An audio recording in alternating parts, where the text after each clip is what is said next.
கோலி talk Kollywood news. Karthik Subraj இயக்கத்துல விஜய். இயக்குனர் கார்த்திக் சுப்ராஜ் சமீபத்தில் நடிகர் விஜய் சந்திச்சு பேசியிருக்காரு. ரெண்டு பேரோட சந்திப்பை வச்சு பார்க்கும்போது அநேகமா விஜயோட 60வது படத்தை கார்த்திக் சுப்ராஜ் இயக்கலாம்னு சொல்றாங்க.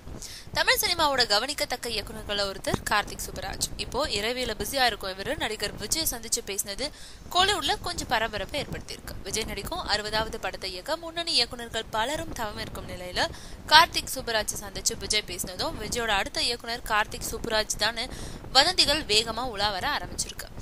அஜித்தை சந்திச்சு பேச காத்துக்கிட்டு இருந்த கார்த்திக் சுப்ராஜுக்கு விஜய் கிட்ட இருந்து அழைப்பு வந்ததும் முன்னதா தயாரிப்பாளர் AM ரத்னத்தை சந்திச்சு கார்த்திக் பேசினதும் சேர்ந்து இந்த வதந்திய வளர்த்துட்டு இருக்கு. விஜய் அடுத்ததா தான் நடிக்கும் விஜய் 59 படத்தோட படப்பிடிப்புக்காக கோவா பறக்க இருக்காரு. இந்த வதந்தி உண்மையா மாறுவான்றது பொறுத்திருந்து பார்க்கலாம்.